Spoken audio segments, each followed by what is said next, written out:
dama gëm ni confinement waratul am Sénégal confinement du solution bi li tax du solution bi mooy benn boroom xam-xam yépp nee nañu ci réew yu mel ni suñuy réew confinement bi mënul am résultat parce que kër yoo xam ne boo fa demee di nga fa fekk juróomi nit fukki nit ak juróom kër googu ci boppam mun na doon li ñuy wax cluster mooy moom ci boppam mun na doon foyer boo xam ne fa la feebar bi di développer. mënatuñu génne ñoom fonds Covid 19 ba naan dañuy joxe ay kit alimentaire amatuñu ko pasar nañu xaalis bi te leb naa leb ba kenn bëggatu ko lebal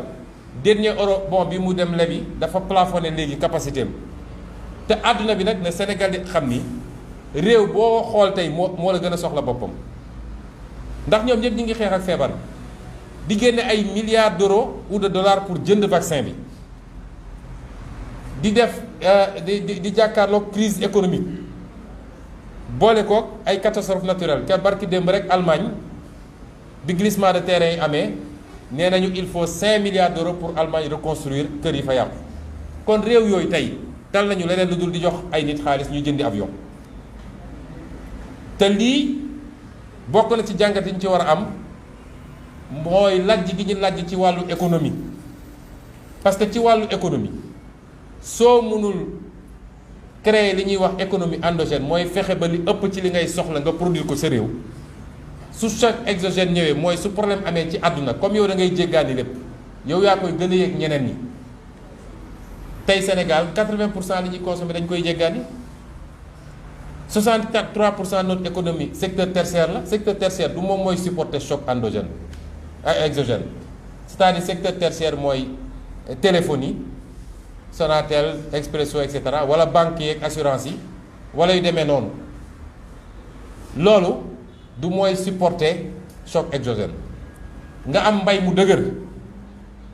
am càmm gu dëgër am napp bu dëgër am artisanat bu dëgër am ay industrie yuy transformé loolu moo lay permettre nga supporter choc yooyu te loolu dañ koo lajj Sénégal ba nga xam ne tey welwaan rek la ñu mën a def Sénégalais yi ñi ngi ci jafe-jafe yu métti te leen teg jafe-jafe yi mooy échec yi ñu am ci suñuy politique économique koo mënul jox liggéey mënoo ko jox salaire mënoo koo faj kooku soo ko nee tëjul sa kër da nga koo bëgg a assassiner moo tax warul am te waruñu koo nangu kenn waratu fee confiner Sénégalais yi waaye nag loolu pour mu dox kenn ku ne ci ñun la jël ay matuwaayam ba li ñuy wax les mesures barrières mooy jumtuwaay yi nga mën a jël ba mbir mi du la dal nga def ko te nag mbokk yi man de su may dox ci mbedd mi maa ngi xool Sénégalais yi waaye sàggane nañu masque bi torop kon mesure barrières yi dama ko ñaan Sénégalais yi ngir yàlla parce que amul dara lu ko ëpp efficacité nag vaccin bi terewul nit nga takk masque kon loolu mooy première mesure yi na ñëpp delluwaat ci takk masque yi li nga xam ne mooy distance yi ñu war a am suñu diggante nañ ci gën a góorgóorlu it daje bu dul farata nañ ko moytu ci hôpitaux yi comme amaguñu jumtukaay yi ñu war a am yépp il faut que ñu réorganiser proposition bi may def foofu mooy lépp li nga xam ne du lu jàmp ci wàllu chirurgie mooy opération yi ak yi nga xam ne ay hospitalisation programmée la te jàmpul yooyu yëpp nañ ko suspendre lal yooyu nga xam ne moom la ñu waroon occuper ñu transformer ko def ko ay lal yoo xam ne day mun a dalal ay nit yoo xam ne dañoo am jàngoro ji. waaye médecins yi ak personnel de santé bi ñu former leen ci nu ñuy gérer nu ñuy toppatooyee les cas simples parce que souvent dañuy concentré wu trop ci cas grave yi cas simple yi ñu xaw leen a sàggane ñi nekk ci kër yi ñii di tëdd ci couloir yi cas simple yu bëri mooy mujj nag ci sàggane bi ñu ko sàggane mooy mujj nekk cas grave. saalu réveil yi nga xam ne ci bloc opératoire yi ak centre de réanimation yi ñu mettre ko à la disposition gestion Covid bi ñi nga xam ne ñooy médecins anesthésistes ak réanimateurs yi mun na nekk foofu toppatoo les cas graves. ñu approvisionner réew mi en oxygène mbokk yi gàcce la ñu ne 21e siècle Sénégal dafa am problème oxygène. ñu yokk lits de réanimation yi. lii nga xam ne institution yu amul benn njëriñ la ci réew mi benn njëriñ conseil économique social HCCT ak xawma yan nañ leen supprimer jël xaalis boobu jëndee ko ay lits de réanimation. ñu gën a développer test rapide yi fexe ba mu accessible parce que du yoon ab sénégalais yéeg dara ci yaramam njort ni lii la nga dem def test te xam nañ ni variant bii dafay développer rapidement ci dernier jours yi ñu naan la xaaral ñetti fan ñeenti fan juróomi fan pour nga jot résultat test bi loolu du yoon. masque yi ñuy takk foo romb ci mbedd mi gis ay masque ma ci interpeller nguur gi il faut ñu teg benn système de collecte et de recyclage de ces masques parce que masques yi li gars yi xamul mooy du c'est pas biodégradable mooy du gaaw a yàqu ci suuf si. il faut que ñu def benn système bu ñuy collecter masques yooyu pour gérer notre environnement parce que dafa am solo. loolu yëpp tam ñu boole ci su dee njort nañu ni bëri na am ñoo xam ne ñi ngi ñàkk seen bakkan ci biir kër yi te demuñu hôpital ñuy laam-laame na moom la wala du moom. te nee nañu virus bi ki nga xam ne ñàkk na bakkanam ba pare ci yaramam la gën a am doole que ki nga xam ne mu ngi dund. kon su dee loolu am na bu dee am na ñoo xam ne mbir maa ngi leen di rey seen kër te ñu nekk en contact ak seen waa kër nekk en contact ak ñi leen di suuli ñi leen di sang kon ñaata nit la virus bi mun a contacter. kon tous les cas suspects dañu war a def prélèvement ak analyse balaa ñu koy yóbbu naan dañuy suuli su ko mënul nekk nañ def protocole sanitaire obligatoire. man de dem naa keroog ci benn dëj waaye bi ma gisee ñu teg kees bi nit ñi génne dugal suul te ñu ngi doon laam-laame naan moom la wala du moom sama xel tey na. fi may daanele la jëm ci ñàqu bi. jàngat gi ñu war a njëkk am ñun africain ci lii mooy tappale yorul am réew seetlu leen ni àdduna bi yëpp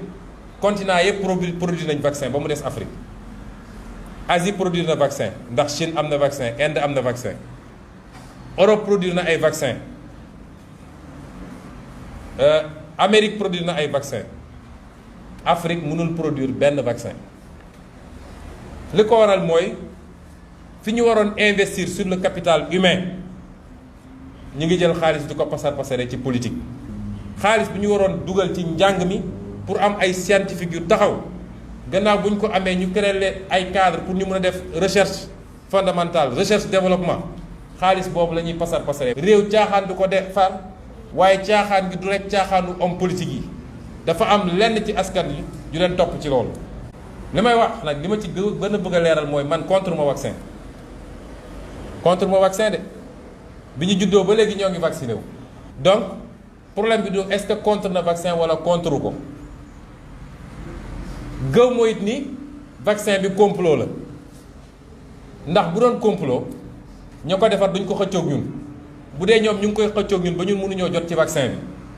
ça veut dire que ñoom jàpp nañ ni vaccin bi lu baax la ba tax ñu koy def. kenn ku ne balaa nga koy ñàkku am nga sañ-sañu laaj yi nga xam ne lu lënt la ci sa bopp am nga sañ-sañu laaj ñoom lii seen responsabilité mooy ñu tontu sénégalais ci laaj yooyu dalal xelu sénégalais. su dee décideur politique nga boo waree engagé sa peuple ci dara war nga xam ni lii à court moyen et long terme lan la ba léegi aw ma tontu ci laaj boobu laaj naa docteur yu bëri ñi ci gën a kii daal nee nañu ñoom li ñu jàpp ci li ñu liir. mais du catégorie mooy mën na nekk entre 3 mois et 6 mois ñetti weer ak juróom-benni weer soo déggee loolu mooy ku vacciné wu tey toogaat weer wala ñaari weer jël sa deuxième dose li ma jàpp mooy buñ ci tegee juróom-benni weer wala lu ci tegu tuuti war ngaa dem ñàkkuwaat kon dañu xam ni cycle bu ubbeeku la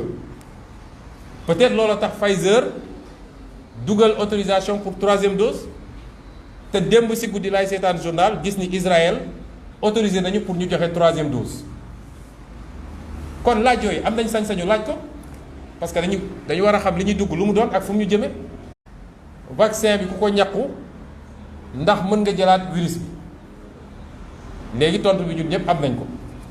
nit dina ñàkku ñaar virus bi ñëwaat dugg ko léegi nag ñi ngi laam-laamee est-ce que su ko duggee mbir bi vaccin bi da koy néewal doole ba du ko yóbbu fenn fi am déet loolu nag ay études cliniques dinañ ko prouver am déet ba taux de couverture bi nga xam ne dañ naan ñii naan 60%, ñii naan 70%, ñii naan 95%. mooy vaccin bi boo ko ñàkkoo ba noppi téeméer yu ñu ci ñàkk selon taux de couverture bi am na ci 80% yoo xam ne dañuy réagir ak 20% yoo xam ne duñu réagir waaye xanaa loolu am naa sañ-sañu laaj ko tekkiwul dama contre vaccin loolu sénégalais yi moom la ñuy laaj bi may daanelee mooy ndax vaccin bi day résister ci variant yu bees yi parce que gis nañ ni affaire bi dafa mel ni moom fi mu ne nii ñu ngi ci 5 variants yu bokkul ñaari mujje mooy delta bi ak lambda bi ñu ne moo nekk Amérique latine xamuñu ndax d'ici quelque temps duñu ne yeneen variant ñëw na gis nañu ay réew yoo xam ne demoon nañu ba vacciner 80% de leur population lu mel ni Seychelles mu jël vaccin chinois bi mais variant indien bi mu ñëwee mu ngi fay def ay ravages parce que étude bi wane na ni vaccin bi ñu vacciné wu variant mënul téye variant indien bi gis nañ ko it Afrique du Sud ñoom dañoo mujj annulé AstraZeneca bi ne adapté wul ak variant Afrique du Sud bi kon yooyu ay question légitime la yoo xam ne Sénégal dañ ko war a laaj boo seetee statistiques yi nee nañu ba bi may arrêté recherche yi semaine passée nee nañu 865 000 vaccins nit la ñu vacciné 865 000 doses waaye 865 000 doses yooyu 256 000 rek ñoo ci jëloon ñaari doses yi ñeneen ñëpp a ngi wër di ut deuxième dose bi mënuñu ko am foo dem ñu ne la jeex na loolu nag li muy moo dem mooy une mauvaise politique de vaccination parce que boo amee 800 000 doses da ngay vacciner 400 000 yi téye 400 000 yi pour deuxième dose doo ko dem uti leneen parce que ça ne sert à rien nga jox nit ñi première dose seen période jeex mënoo leen jox deuxième dose ñun waruñoo toppandoo ñeneen ñi seen politique vaccinale parce que feebar bi ni mu présenté wu fi bokkul ak ñoom waaye ñoom doole gi ñu am amuñu ko moo tax ñaar yi dinaa ko wax parce que waruñoo forcer nit ñi vaccin bi waruñu forcer benn sénégalais vaccin bi ni ñuy forcer vaccin bi nag ñaari anam la mun nañ ko forcer indirectement mooy li ñuy wax passe sanitaire mooy dañ naan ku mu neex nga vacciné wu ku mu neex du vacciné wu waaye ku vacciné wul dootoo dugg ci car ku vacciné wul dootoo dugg ci restaurant ku vacciné wul dootoo dugg ci bureau administration ku vacciné wul dootoo dugg ci jàkka xam nga loolu mooy forcé di nga vacciné wu ñaareel bi mooy ñu ne nag léegi c'est obligatoire ku vacciné wul sax dinañ la tëj kaso dinañ la condamné wala di nga fay ay amende loolu warul am Sénégal waruñu koo nangu d'ailleurs mënuñu ko ndax ku amul vaccin mënoo ko def kenn ñaareel bi mooy comme vaccin bi lañ ci am dafa néew nañ ko jagleel dans un premier temps li ñuy wax les personnes vulnérables mooy mag ñi am 65 ans jëm kaw ñooñu pareeguloo leen vacciné nga ne léegi 18 ans yi ngay ciblé lan mooy c'est quoi le projet finalement waaye di daaneel ci insister waat une fois insister ci ndaw ñi ngir yàlla nañu takk max yi nañu jël les mesures barrières parce que même suñu vacciné mag ñi ak ndaw ñi nga xam ne dañoo am facteur de comorbidité mooy dañu am yeneen jàngoro suñu leen ñàkkoon ba noppi te nit ñi nekk jëluñu mesure barrière ba di dugalaat mbir mi ci kër yi même avec le vaccin mag ñi mun nañ ko jëlaat te ku ci amoon yeneen jàngoro mun na la faat kon nañu gën a góorgóorlu ci yooyu